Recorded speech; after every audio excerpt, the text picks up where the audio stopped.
Hi friends, welcome to Salem Padma சமையல். இன்றைக்கி நம்ம என்ன பார்க்க போகிறோன்னா முட்டை மசாலா கறி. வாங்க எப்படின்னு போய் பார்க்கலாம். அதுக்கு முன்னாடி நம்ம சேனல் இப்போ தான் பார்க்குறீங்கன்னா மறக்காமல் சப்ஸ்கிரைப் பண்ணிக்கோங்க, பக்கத்தில் பெல் பட்டனையும் அழுத்திக்கோங்க. இப்போ இந்த முட்டை மசாலா கறிக்கு தேவையான பொருள் பார்த்திங்கன்னா இந்த மாதிரி 4 முட்டை வந்து நான் வேக வச்சு வச்சுருக்கேன். இது பார்த்திங்கன்னா ஒரு பெரிய சைஸ் வெங்காயத்தை வந்து மிக்சியில் வந்து அப்படியே ஒன்று பாதியமாக அரைச்சி வச்சுருக்கேன். 2 தக்காளி பேஸ்ட் பண்ணி வச்சுருக்கிறேன். இஞ்சி பூண்டு பேஸ்ட்டு 1 டேபிள் ஸ்பூன். இது பார்த்திங்கன்னா முட்டையில் போட்டு ஃப்ரை பண்ணுறதுக்கு 1/4 டீஸ்பூன் மஞ்சள் பொடி, 1/4 டீஸ்பூன் மிளகாய் பொடி, உப்பு தேவை கொஞ்சமாக 1/4 டீஸ்பூன் கம்மியாக. இது வந்து மசாலாவுக்கு 1 டீஸ்பூன் மிளகாத்தூள், 1 டீஸ்பூன் மல்லித்தூள், 1 டீஸ்பூன் கறி மசாலா தூள், 1/4 டீஸ்பூன் கம்மியாக மஞ்சள் பொடி. இது தாளிக்கிறதுக்கு பார்த்தீங்கன்னா 1/2 டீஸ்பூன் வந்து சீரகம், 2 காஞ்ச மிளகாய், ஒரு பிரியாணி இலை, 2 பச்சை மிளகாய், கொத்தமல்லி, கருவேப்பிலை. இந்த முட்டையை ஃபஸ்ட்டு பார்த்தீங்கன்னா இந்த மாதிரி சின்ன சின்ன ஹோல் போட்டுக்கலாம். அப்போ தான் வந்து மசாலா உள்ளே இறங்கும்.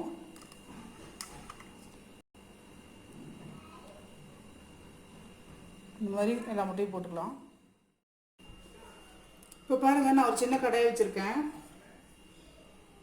நான் 1 டீஸ்பூன் அளவுக்கு எண்ணெய் ஊற்றிக்கிறேன். ஃபஸ்ட்டு அதில் இந்த ட்ரை பவுடர்லாம் போட்டுக்கலாம். உப்பு, மிளகாத்தூள், மஞ்சள் பொடி போட்டுக்கலாம்.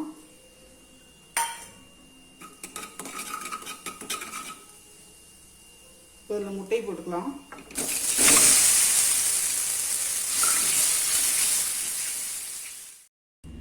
இப்போ பாருங்கள், இதே கடாயில் வந்து நான் 2 ஸ்பூன் ஆயில் விட்டுருக்கேன். இப்போ வந்து இது தாளிச்சிக்கலாம்.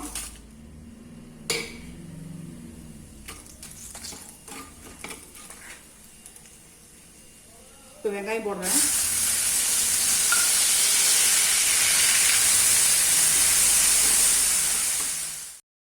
இப்போ வெங்காயம் நல்லா வதங்கிடுச்சு. இஞ்சி பூண்டு பேஸ்ட் போட்டுக்கலாம்.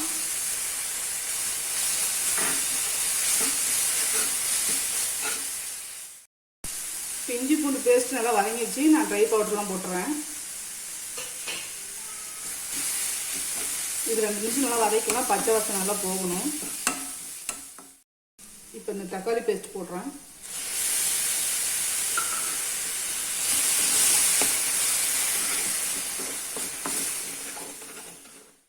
இப்போ கொஞ்சமாக தண்ணி ஊற்றிக்கிறேன்.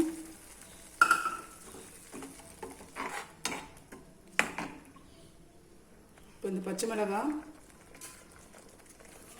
கருவேப்பிலை, கொஞ்சம் கொத்தமல்லி போட்டுடலாம்.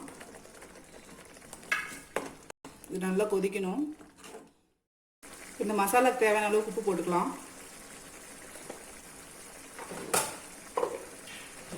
கொஞ்சமாக தண்ணி ஊற்றிக்கிறேன்.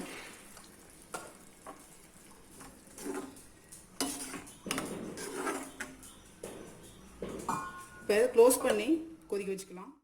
இப்போ பாருங்கள், குழம்பு கொதிச்சிருச்சு. நான் வந்து முட்டையை போட்டுறேன். போட்டுட்டு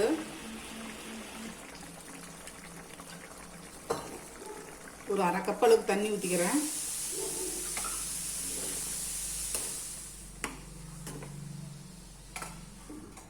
இப்போ மூடி மீடியம் ஃப்ளேம்லேயே வச்சு ஒரு 5 நிமிஷம் கொதிக்க வச்சுக்கலாம். இப்போ பாருங்கள், குழம்பு நல்லா கொதிச்சு திக்காயிருச்சு. இப்போ வந்து நம்ம இலையில் போட்டு இறக்கிடலாம்.